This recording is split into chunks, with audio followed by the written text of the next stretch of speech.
What up, people of the world? Special Caesar here, coming at you with more sweet video game action. Welcome to our Solasta, Crown of the Magister playthrough. I'm pretty stoked to be playing this. I'm a huge fan of D&D type adventures and relying on the dice and leveling up and all that lot. So we need to create some new characters now.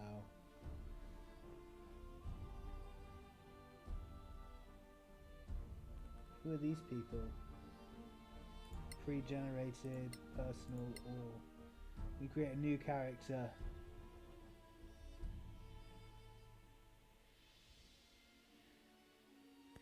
So I think I want a Paladin, a Rogue,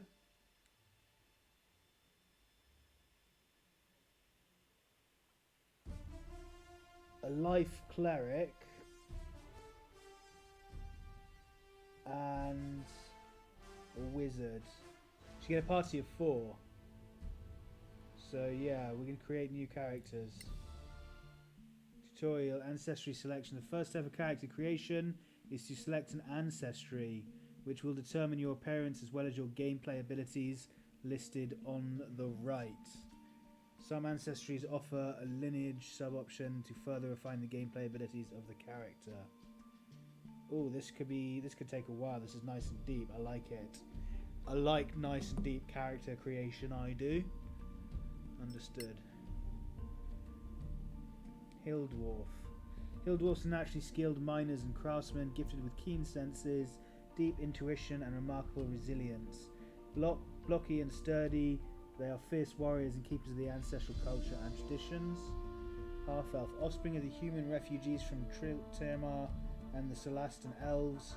Half-elves have the strength of their parents. Versatile, charismatic and gifted with dark vision and Fey ancestry, they are always torn between two cultures. You'd think dwarfs would have dark vision as well, really, since they dwarf stuff underground, don't they? Human, originally born on Tirmar and brought to Solasta before the Cataclysm, humans have adapted to their new world thanks to their unique talents. Able to live anywhere and take any job, they are versatile above all else. High Elves are the descendants of the people who ruled Solasta for centuries. They are trained to use magic very early and have gift for languages.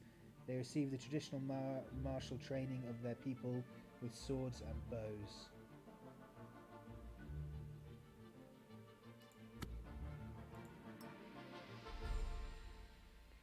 Sylvan Elf and High Elf. I see, okay. Marsh Halflings. Marsh Halflings have lived in the tradition of their ancestors, who used to move, fight and even sleep in swamp terrain. They are particularly sturdy compared to their island cousins, while being generally less likeable and certainly no less courageous.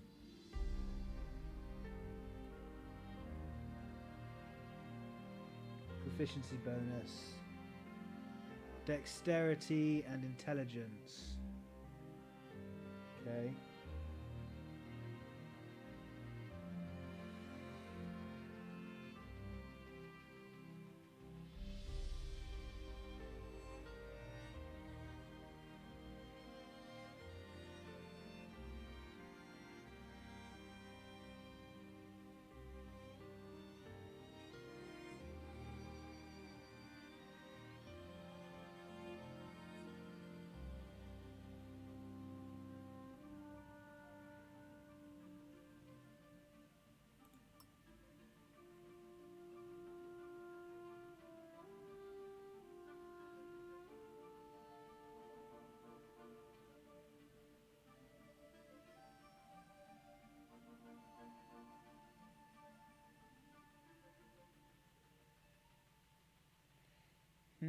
I want a wizard, really. Half elves get charisma +2, so they might make good paladin then, because charisma is important for paladins, aren't they? Yeah. Half elves, you can only get one half elf. Ability score increases charisma +2 and 2 other scores by 1 point each. Choose any 2 skills.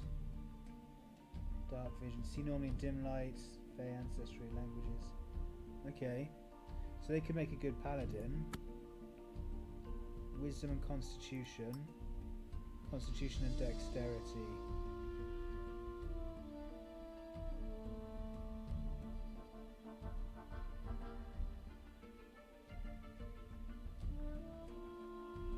Dexterity is good for rogues, aren't they? Yeah. Humans just +1 to everything. And halflings are 2 dexterity and 1 constitution. 2 dexterity and 1 charisma.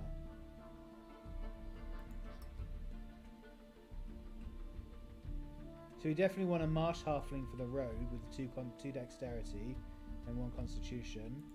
We probably want a dwarf.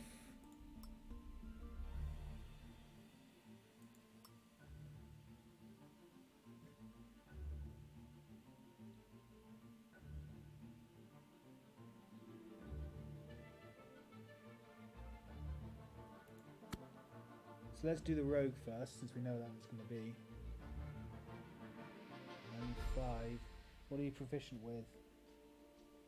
Brave. Advantage on saving throws against being frightened. Lucky. When you roll a 1 on an attack roll, ability check, or saving throw, reroll and use the new roll. Oh, he's lucky. That's a really good trait.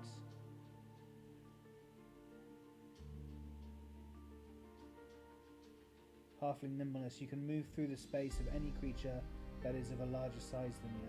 Okay. Constitution +1, Dexterity +2.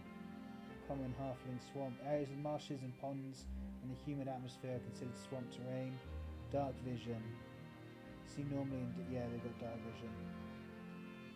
Okay, we're going to make a rogue out of this one. Out of this Marsh Halfling. Class selection. A character class determines a profession, granting specific features listed on the right. New powers and even subclasses are granted at higher levels of experience. Each class also offers a set of equipment which you can customize. Cleric, Fighter, Paladin, Hunter, Rogue, Sorcerer, Wizard. We go with Rogue. Rogues are versatile first and foremost. They use their natural talents to master various skills and find their own way to thrive. Generally resourceful, they are known for their cunning and their ability to launch deadly sneak attacks. Yeah, we're gonna rogue him.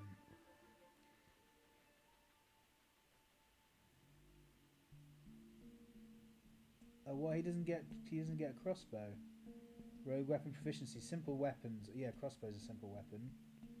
Rogue skills. Choose 4 of these skills: acrobatics, athletics, deception, insight, intimidation. Smithing. You're trained to craft basic ammunition with smith tools, arrows, and bolts.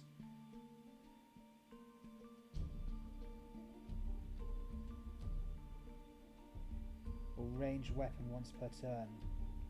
With advantage. You have to have advantage. No need for advantage if an active ally is next to the target. Okay. So we just give him a crossbow.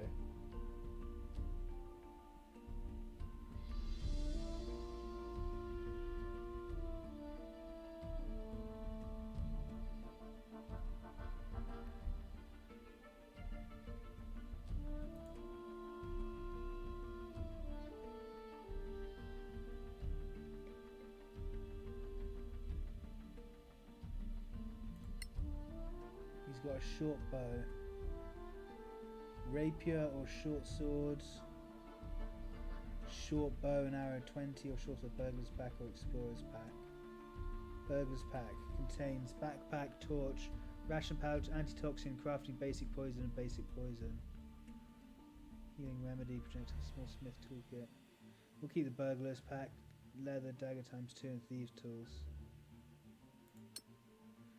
Okay, I guess we're taking that then. That equipment. He's got a short bow, but... Background selection. The background determines the character's history prior to their adventuring life. The background offers equipment and proficiencies, but also the ability to select personality flags. These determine the social behaviour of the character during narrative sequences. In addition to the personality flags... In addition to the personality flags offered by your background, you must also select 2 personality flags as dispatched on the ethical axis of lawful chaos and good or evil. In Solasta, the alignment is a second form of personality customization.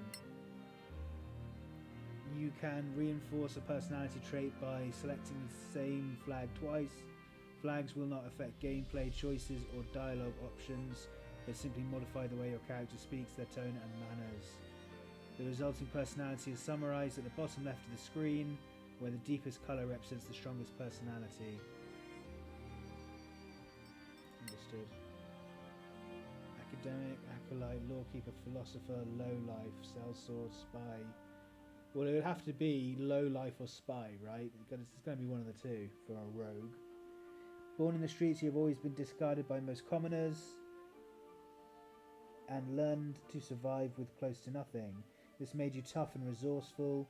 Manners and education are not your strong suit, but you have learned to compensate with other qualities. But you've learned to compensate with other qualities, right? Okay, and spy.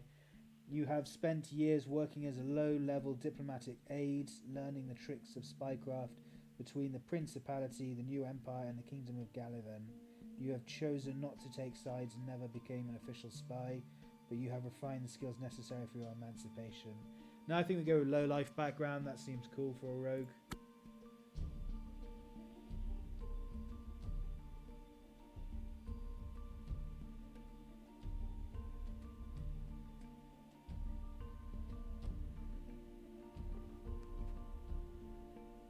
Cut purse, proficient in sleight of hand, stealth and deception. Burglary, proficient in thieves' tools. That works for me, yeah. Background, personality, flags. Choose two. Greed. Tendency to value wealth and comfort above all else. Yeah, we're going to go with greed. And tendency to put oneself, friends and family first at the expense of others. Yeah, egoism. Going to go with a greedy, egoistic, low life. Additional personality flags. Choose two.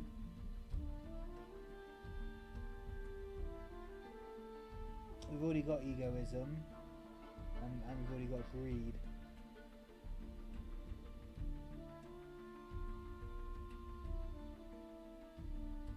No, that's not right. Yeah, cynicism.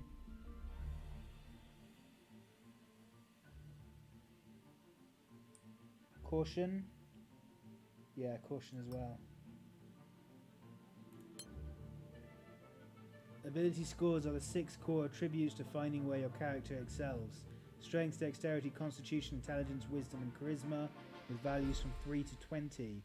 The bonus under each score is applied to any relevant action. For example, the strength bonus is added to attack rolls based on strength. Ability scores can be generated in several ways, either randomly or using a point system. Classes have preferred ability scores, for example intelligence for a wizard, so make sure your character's highest scores are in their class's primary abilities. All character ancestries provide a bonus to some ability scores, leading to interesting ancestry class synergies.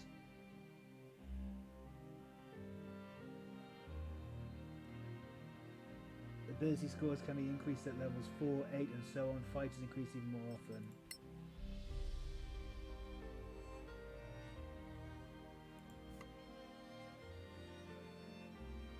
Let's try point buy.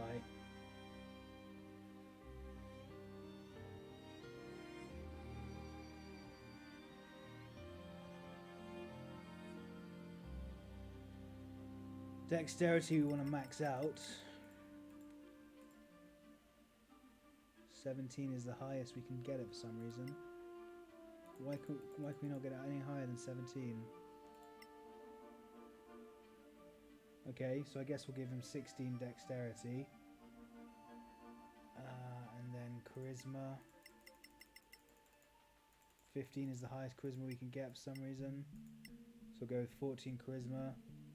Then strength. 15 is again the highest we can get, so we'll go with 14. Oh, it's charisma. I put charisma up instead of constitution. I meant to put constitution up.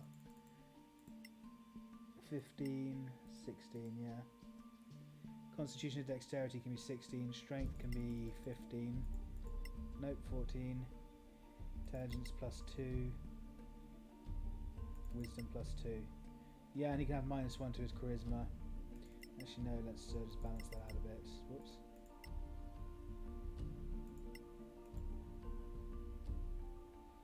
+1, +3, +3. Yeah, that's cool.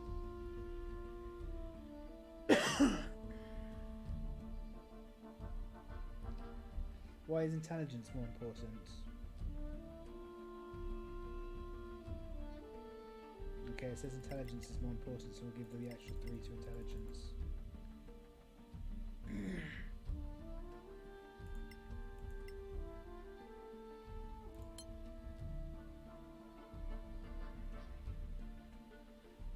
This stage lets you acquire proficiency in various fields of expertise.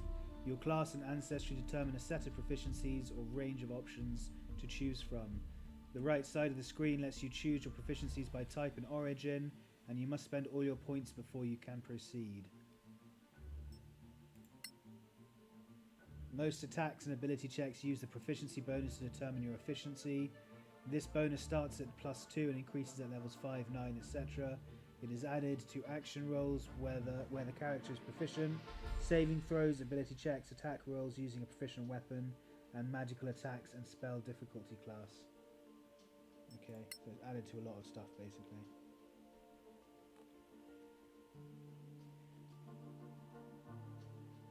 You're going to choose 4 class skills. I want Thieves' Tools. Contains a small file. You're proficient at using this. Oh, I'm already proficient at it, okay. So you can't get any more Thieves' Tools. Deception, Sleight of Hand, and Stealth he's already proficient in. Investigation, I'd quite like to get him up in. Yeah, I'd quite like to get his investigation up. Okay, so that's 1. Perception. No, let's get his acrobatics higher as well. So he's really acrobatic. Investigation. Do you do intimidation? No, we'll have someone else do intimidation and persuasion. Let's go with performance. Performance and insight. No, performance and athletics. So he's our athletic, performance, deception, investigation. Yeah, so he's good at stuff. Class expertise. Choose 2 trained skills or Thieves' Tools to become an expert in. Double proficiency. Oh yeah, Thieves' Tools, definitely. And another one of these. Okay. Stealth. Thieves' Tools and Stealth, definitely. Identity. Okay, this is where it takes a while to finish. This final stage of character creation allows you to customize the appearance and identity of a character. You can freely select all available options, and a valid first name is required to complete the character creation process. Can you auto it?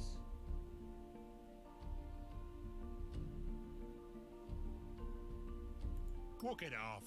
That I like. Damn, a trap. Clumsy idiot. You'll get a nice scar. Come on, harder. Thanks. Crush him. One less problem. Crush him. I'll remember. Found a toy. Push! I owe you one.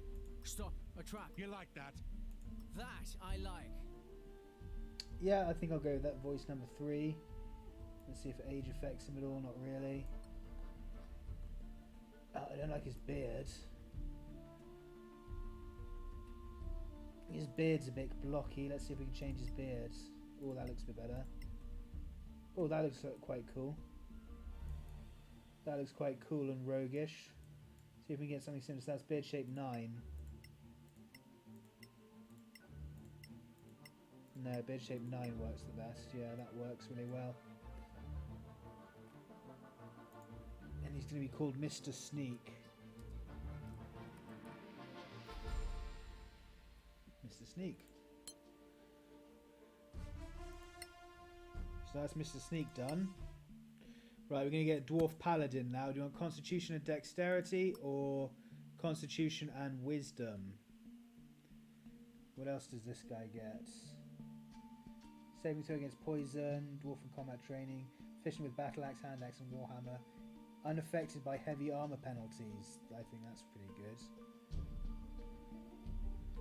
Hill Dwarf. Ability scoring increase 1 hit point per level. Okay. And what do these guys get? Proficient with a heavy crossbow and dexterity +1.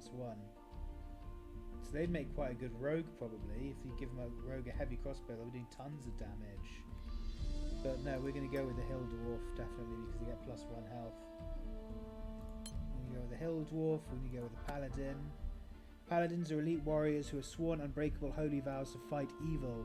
In addition to their weapons and armor, they wield divine powers and clerical spells. So you've got someone to deal with undead, basically. Saving throw proficiencies, wisdom and charisma. Paladin, light armor. Actually, do we want...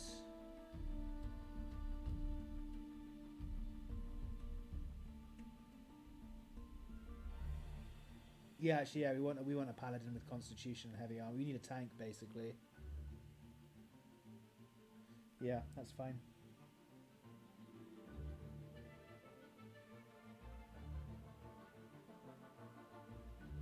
Healing pool, that's good. Lay on hands.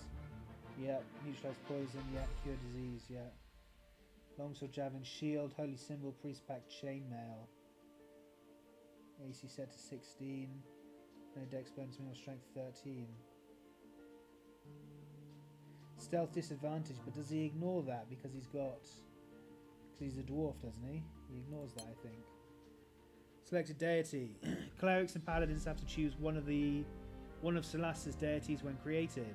For a cleric, the selected deity offers a range of divine domains to specialize into. The selected divine domain grants automatically prepared spells, the ability to channel divinity, as well as new powers at higher levels. Okay. Aaron. The primordial god of the elements and patron of adventurers, peasants, hermits, and all others who value nature above civilization. The oldest of the Timarian deities, Aran is the one to whom humanity first prayed while struggling to survive in a hostile environment. His spouse is Maraik, okay, this person here, the goddess of life and death. His clergy is divided into 3 main branches, each attached to one of Aran's powers, fire, ice and lightning. Okay, Einar. Einar is the god of valor and fidelity and the patron of paladins, so we're probably going to go for this guy. Lawful warriors and all those who bring light to darkness. The Church of Einar is organized into 3 orders. The Blade is a militant order, a bulwark against chaos and evil. The Shield is an order of protectors devoted to their flock. The Beacon is an order of itinerant preachers helping the communities through which they travel with their strength in arms, their healing skills and their knowledge of the law. I think we're going to go for Einar, guys, by the sounds of things. Let's check Maraik. Yeah, Maraik. The goddess of life and death, the patron of healers and embalmers, and the embodiment of universal duality. Traditionally, she is Aaron's wife. Her cult consists of 2 orders. The Order of Life, Ragnar travels to the land as healers and defenders. They worship the healing, motherly aspects of Maraik. The Order of Oblivion is an order of avengers and embalmers. Where evil rises to pervert the cycles of life and death, the order ensures that the culprits are dealt with and their undead victims return to their rest. Okay, and Bakri, the goddess of law and knowledge, the patron of judges and lawyers, teachers, librarians and scholars. She gifted humans with their thirst for knowledge so they could learn and develop their society, and the law which preserves civilization. Her clergy is divided into 2 orders. The Order of the Book includes the most learned lawyer priests of the world. The Order of the Owl sends its members across the land to help those in need of protection and justice. So I think we're going to go with Einar to be its lawful good. Yeah, and lawful good is going to be our paladin. Okay, question is, what does the background give you? Probably not academic. Acolyte, maybe. You have spent your life in the service of a temple to a specific god or pantheon of gods. You act as an intermediary between the realm of the holy and the mortal world, performing sacred rites and offering sacrifices in order to conduct worshippers into the presence of the divine. Okay. Lawkeeper. As a former deputy...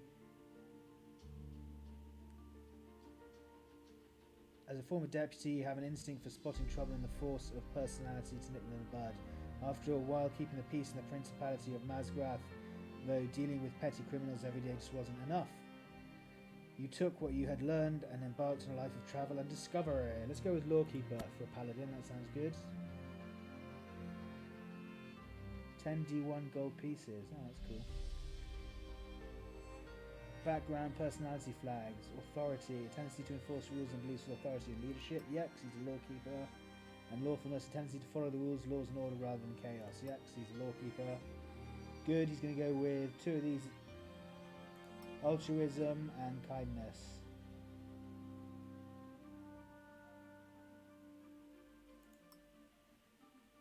So he's the ultimate goody two shoes. Super. Let's re-roll 6 ability scores using a 46 and keeping 3 of the best rolls. Hey, 17's pretty good.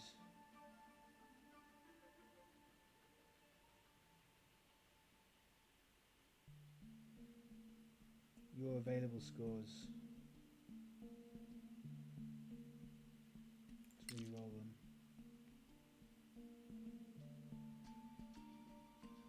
Can you just keep re-rolling them until...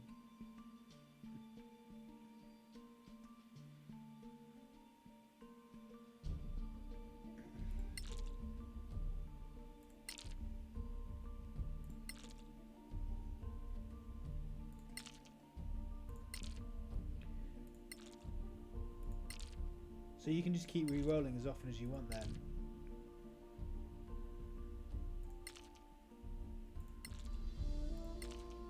I need an 18 at least. It's obviously not going to let you have too many powerful things. That's a really good roll. 17, 17, 15, 14. I want an 18 though. 18, 17 would have been good. I need an 18. The reason why I need an 18, why I'm saying I need an 18, is because I can put it in the Constitution slot. That gives me 20 Constitution, which is the max Constitution. There we go. That's a good roll. There we go. So 20 Constitution, 16 Charisma, 15 Strength, 13 Dexterity, 13 Intelligence, 11. Yeah, I'm pretty happy with that.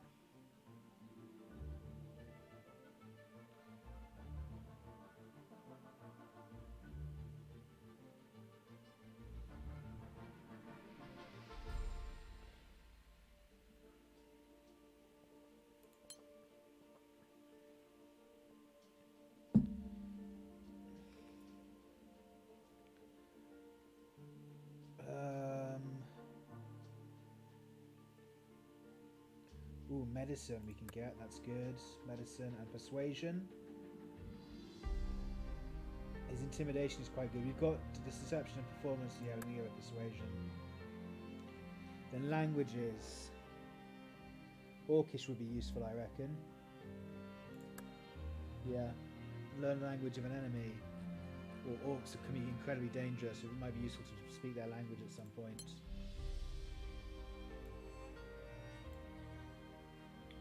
We're going to make a male, we're going to have an all-male party. Whoa, that looks like Thor. That's a dwarf version of Thor, so we're going to call him Dwarf Thor. Dwarf. Dwarf Thor. Dwarf Thor, that's his name. And yeah, I'm happy with that, to be honest. I'm not really going to spend too long editing too much about him. Dwarf Thor. How are we doing on time? Yep, still got 22 minutes. Let's do another character. We've done the rogue. Whoops. So we've done the rogue, we've done the paladin. Now we need a clerical healer. Charisma. What does healing require? Intelligence? What do clerics require? Wisdom, dexterity, everything's dexterity and intelligence. Got a halfling, got a dwarf. We need a wizard and a healer, basically.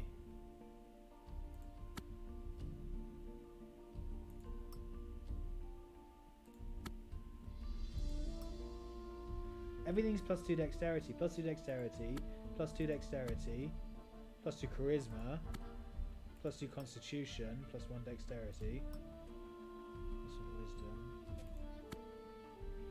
Let's go with a human cleric, I think. Human cleric.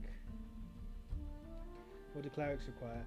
Clerics are the servants of their chosen deity. In exchange for their faith and service, they are granted miraculous powers as long as they constrain themselves to following their god's creed and perform their religion's ritual. Let's try cleric. Light armor, medium armor, and shield. Saving throw proficiencies, wisdom and charisma. Simple weapons.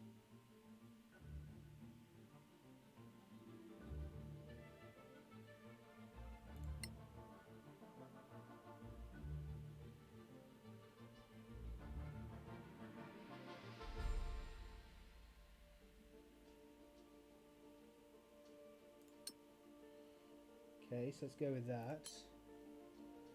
The person they're gonna do is Moraic Life. The life remain focused on the vibrant, positive energy, one of the fundamental forces of the universe that sustains all life and grants unrivaled healing abilities. Yeah, we want that.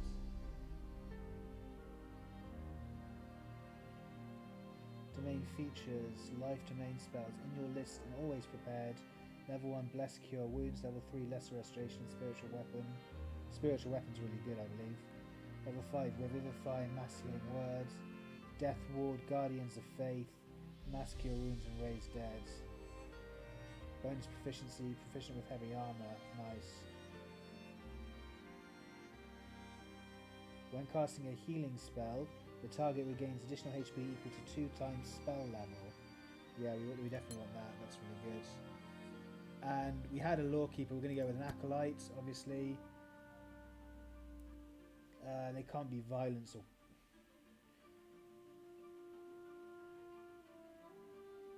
Tendency to always try and help those in need. Tendency to take care of one's own safety above all. They kind of contradict each other. So... I guess we'll have to go with altruism and law. Caution. Yeah, I think this guy's going to be a lawful neutral.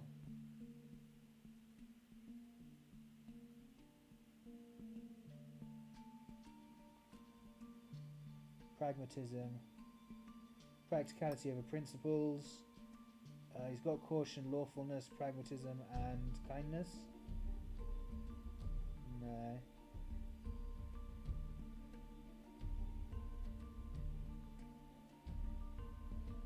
Can you take the same ones? Yeah, you can. Okay. Authority. Tendency to enforce rules and beliefs with authority and leadership. Yeah, we'll go with that.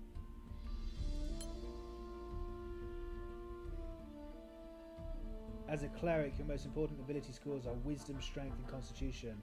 So it's wisdom. Wisdom is what gives you healing.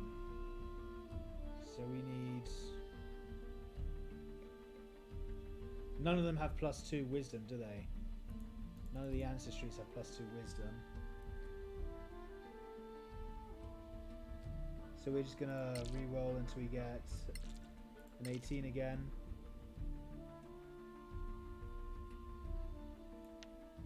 Gonna go with 19 constitution, 17. Because that goes to 18 wisdom. So constitution and wisdom are both good. Wisdom, strength, constitution.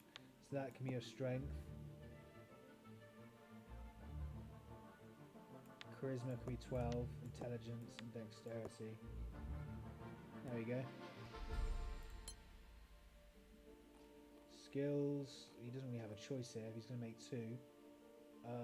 Medicine and history. We've already done that. Languages. We've got a halfling, we've got a dwarf, we've got orcish, we need elvish. We'll go old Sumerian and then we'll make an elf, I reckon. For our wizard is going to be an elf, I reckon. And background languages, bloody hell. Halfling, no one's speaking goblin.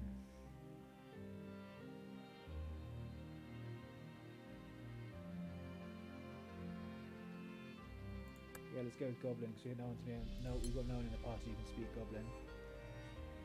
Some classes have access to magic spells right away, while others have to reach a higher level or select a subclass. This screen lets you choose which spells the character will be able to cast. Some classes and ancestries have access to cantrips. This character must select the allotted cantrips from the list provided.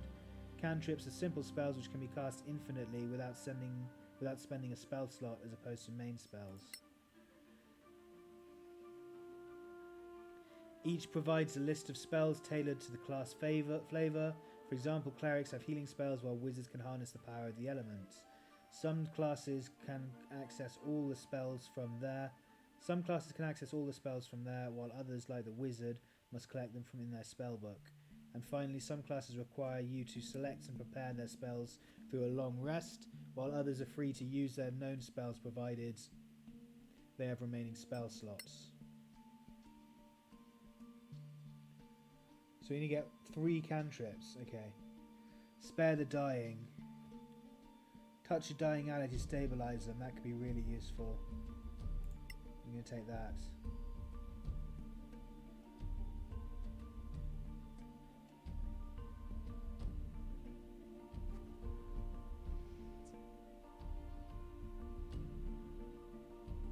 It's a D12. We're going to take Sacred Flame because that's a damage one as well.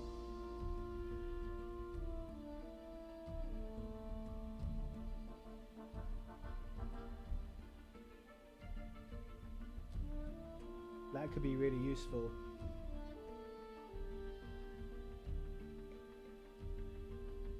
I say we go with Shine, that way if we get attacked in the darkness we can light the enemy up at least.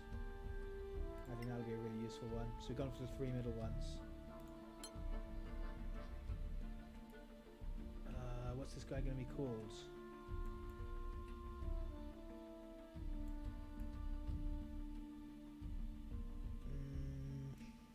He looks a bit like a conquistador with that armor. He's a cleric. We got Mr. Sneak, Dwarthor.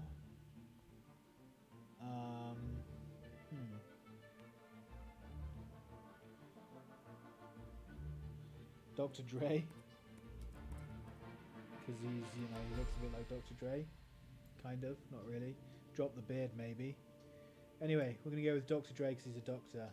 Finish. And final character. Wisdom and dexterity. Intelligence and dexterity.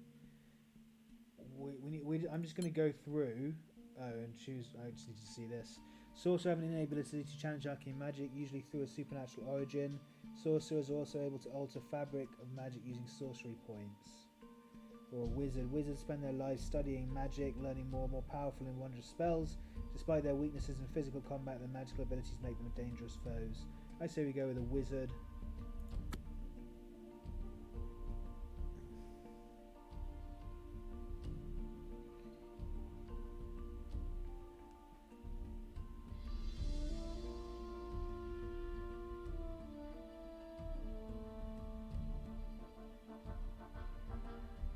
Ritual casting. You can cast a spell as a ritual if the spell has the ritual tag and you have it in your spellbook. You don't need to have the spell prepared. Magical crafting. You have been trained to scribe magic scrolls and use enchanting equipment. Okay. So yeah, we'll go with wizard because I think wizards need intelligence. And this is the only one with plus intelligence.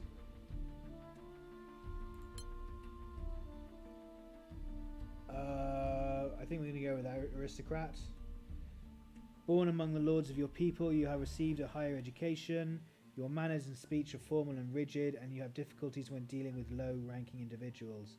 A life of privilege gave you enough perks to start your adventuring life with a comfortable package. Yeah, I'm going to take that. Sigil ring, whatever that does. 80 D1. So you get 80 gold pieces, basically. I wonder what the sigil ring is about. Authority.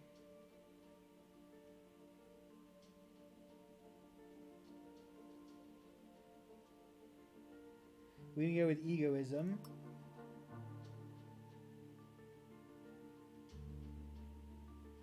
These contradict each other so much. Whatever, egoism and authority. Oh, we've already got egoism. Caution, definitely. And pragmatism. Yeah, pragmatism. It's going to be a cautious, pragmatistic, egotistical, authoritarian. Doesn't really make sense, but whatever, this game doesn't make sense. As a wizard, your most important ability scores are intelligence, constitution, and dexterity. I wonder why dexterity's in there. But definitely intelligence and constitution. So we're going to reroll. Ooh, an 18. Do you want 18 for intelligence? That's not very good other numbers. 16 to 16 I'll take.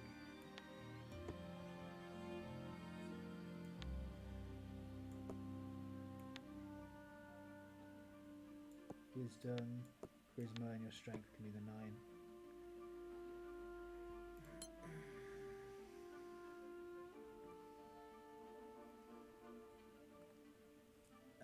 Arcana, 2 skill sets. We need an insight person.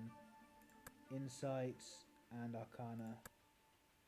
Oh, more bloody languages. Terran. Dwarfish. Giant. Giant could be useful. Cantrips. 1 Ancestry cantrip. Acid Splash. Launch an Acid Bolt.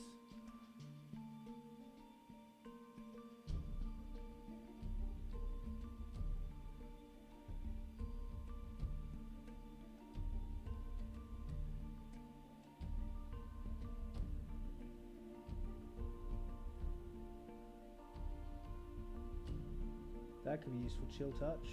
Ranged hit 24. Target 1 ranged hits.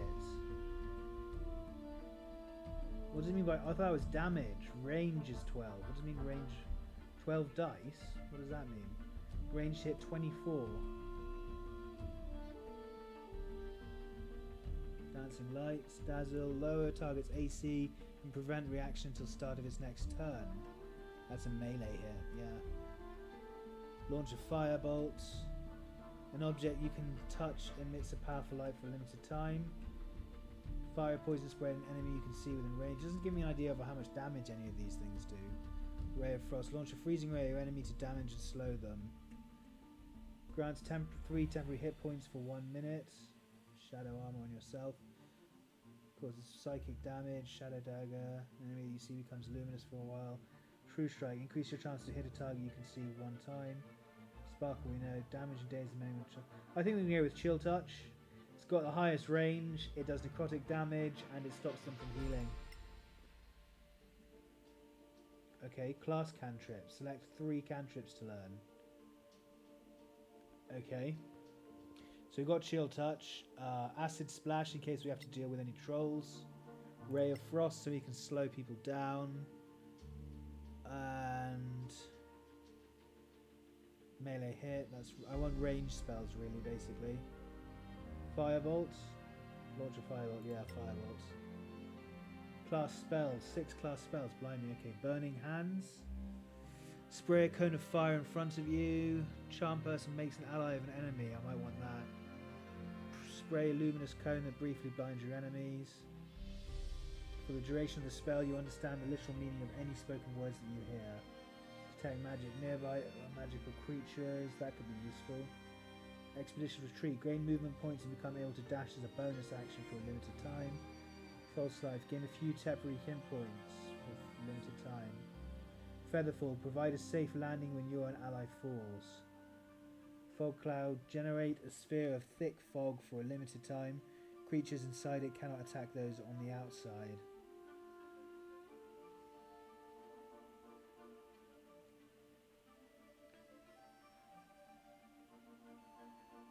Grease, that's probably really useful. We're going to take Grease. Mage Armor, provide magical armor to an ally who doesn't wear armor. I might give myself Mage Armor as well, actually that's quite a good one I think. Increase an ally's speed by 2 cells. Increase an ally's jumping distance. Identify the hidden properties of an object. Hideous Laughter, make an enemy helpless with irresistible laughter. Magic Missile, strike one or more enemies with projectiles that can't miss. That could be useful for finishing. Touch an ally to give them protection from evil or good creatures for a limited time. Shield. Increase your AC by 5 just before you would take a hit. That seems really useful. Put a number of creatures to sleep. I'm glad we've got 6. We'll take Sleep and Shield.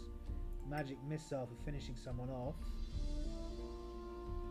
Thunder, what's that? Emits a wave of force that causes damage and pushes creatures and objects away. Thunder wave. I think Featherfall might be useful.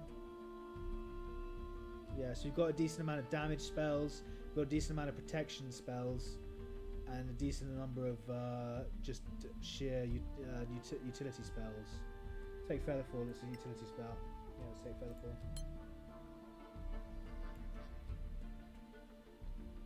I wish you could randomly generate. You can't randomly generate this at all, can you? Well, I don't particularly care how they look. This guy will do. We'll call him the Wiz. Because he's a wizard. The Wiz. Nice! Alright guys, so that's the hour up. We've come up with our 4 characters. We are going to start a new adventure with them in the next episode. And obviously dive straight into whatever adventures await. Look forward to seeing you all there. Until then, peace out. And as always, stay classy.